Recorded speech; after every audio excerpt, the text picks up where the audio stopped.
Hello and welcome. This is James Blanchard, Cisneros at your service. Today I will be reading the April 22nd Daily Inspirational Post, the short version, only a couple paragraphs. Then I'll center myself and then I'll make some comments on it, and I hope it will assist both of us on our journeys. Here we go. Why we sometimes feel lost and confused. Imagine equating your life to a dream. During a dream, regardless of how real, frustrating, or scary it seems, most of us do not realize that we are dreaming. It is only after we awaken from the dream that we fully realize the illusionary nature and absurdity of the dream. Equally so, in life, many times we act like someone who deep down inside we know we are not. When in life we live in fear, or when fierce expressions such as judgment, stress, anger, resentment, and hate seem to consume us, we're actually living unconsciously and asleep within the dream. When in life we choose to be right instead of happy, hold onto resentment instead of freeing ourselves through forgiveness, condemn others instead of having compassion for them, these are all symbols that we are asleep within the dream. Paragraph 2. Today, let us recall that feeling lost and confused does not mean that there's something wrong with us or that we're not wise, spiritual, or good enough. These feelings are simply symbols that we remain asleep to our true nature. All the experiences within the dream have brought us to this place within our own minds, where we now desire to awaken. Understanding this, let us now offer them our gratitude for their participation in our dream and in our awakening. When you offer gratitude to all those you once judged, this is a symbol of an awakening mind. Gratitude, peace, clarity are expressions of love of the awakening mind. The more we choose to align with any of the symbols of the awakened mind, the less lost and confused we will feel, until one day those lost and confused feelings will fade away.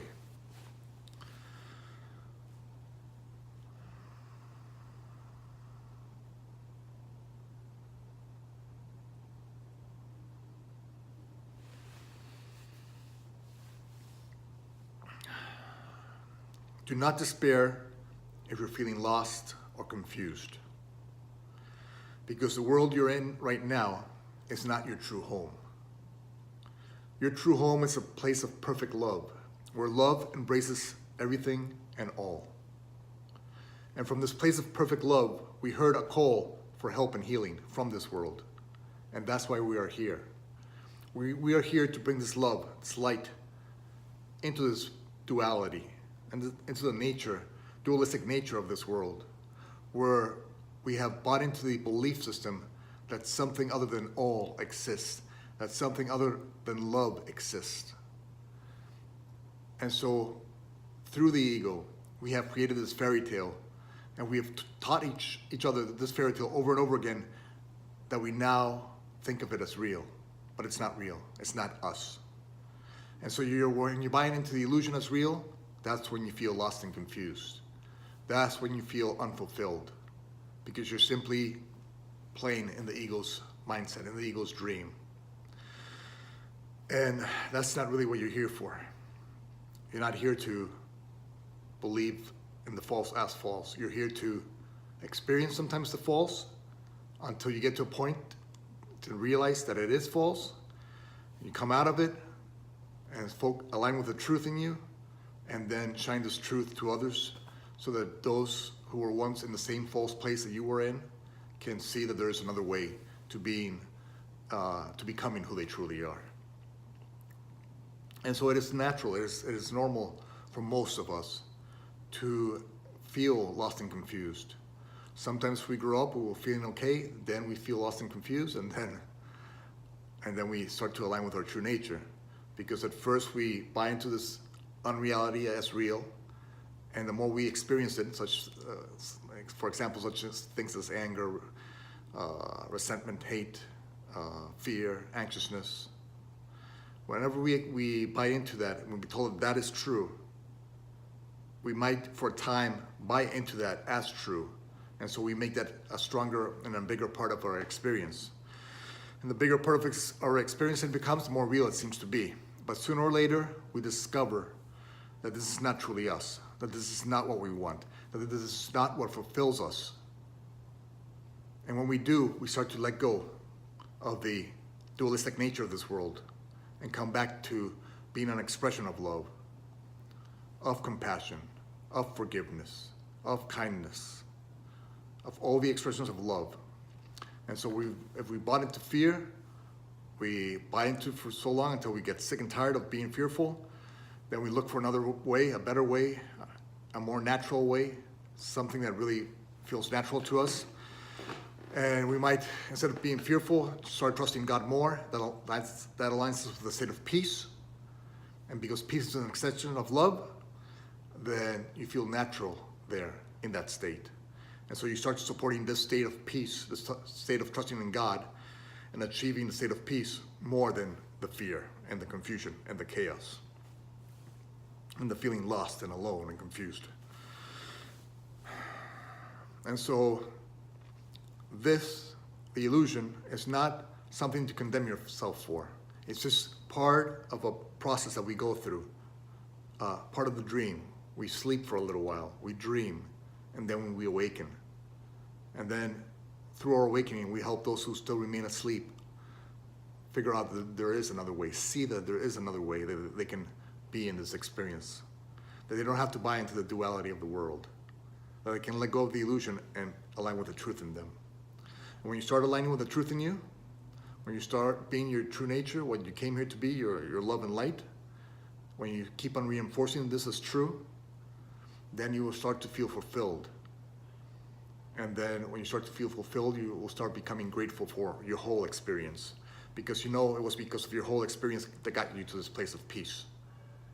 And so once you judged yourself as not being wise or spiritual enough or good enough for being at peace or for achieving the state of peace or joy, now you realize that it was just a part of a process. And each part of our journey, because it's co-created with God, is perfect for us. It's perfect for us to remember who in truth we are, to start supporting who we in truth we are as true, so that our light can shine brighter, so that people can see that there is another way to look at their experience. That if they're feeling lost and confused, they don't have to live in that state. Our light will show them that there's another way, there's a way out of that tunnel of darkness. And we become that light at the end of their tunnel.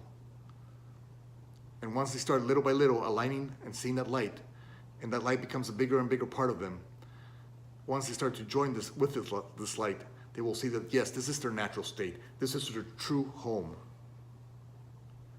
Being an expression of love is your true home. It's what you came here to be. In whatever ways are unique to you. Whatever ways you express love that are unique to you, that's your mission in life. Simply every day, take little step by little step, aligning with the truth in you. What aspects of love and its expressions of kindness, compassion, charity, joy, peace, laughter, humor, what aspects of those are you, are unique to you? And then be that. Be what brings you joy. Be what brings you peace. Represent peace, represent joy, represent humor, kind humor. Because there's, in the duality of the world, there is that conflict, that illusionary conflict. So don't be sarcasm. You know, bring joy to people's lives. Bring them smiles, but by lift them up. Don't bring them down. Don't use that sarcasm stuff. That's not you. It might seem funny while you believe in the illusion of real sarcasm, but that's not you. And little by little, if you really start to notice what you're doing, you will start to feel that sarcasm is not you. There's something about it that's not aligned with the truth in you. And so you can use humor, but try and use it always to lift people up, not to bring them down. Because remember, we're all one. If you make fun of one person and 10 other people laugh, guess what? You're still bringing yourself down, because that is a part of you. That is an aspect of who you in truth you are. So you cannot take somebody down thinking you're lifting yourself up, because you're not. You can't walk through heaven's door by yourself, because we're all one. So we're here to bring our brothers and sisters, help them remember who they truly are, that they're worthy of being loved, they're worthy of light, of peace, of compassion, of healing, of hope, of charity. They're worthy of all that God is, because God created them. And so all those expressions of love are their true brothers and sisters. And so let us offer that to them. And when we do, the more we do, the more we will realize that this is our true home. This way of being is our true self. This way of being walks us through the door to our true home. This way of being represents our true home here on earth. We will represent heaven on earth when we awaken. And that's what you're here for. You were created out of love. You are love. The only thing true about you is love. Everything else, even the dualistic nature of this world, is false. Only the love in you is true. And so practicing only the love in others as true, and letting go of whatever other illusions the ego is trying to have you buy into. Let it go. Let go of what no longer works for you. Let go of what only makes you feeling lost and confused. Come back to your true home. Come back to being who you truly are. Come back to being who you were created to be. Thank you very much for your time. I love you very much. Oh, got something in my eye. If you'd be so kind as to like, share, or comment on the video, it would help with the listening process. And it might help somebody find this video who can use it someday, the info someday. If you'd like to leave me a question, I would be delighted to try and offer a response. And if you could please subscribe to my YouTube channel, I would love to have you in that community. Again, thank you so much for your time. I love you very much, and God willing, we will see each other tomorrow. Peace.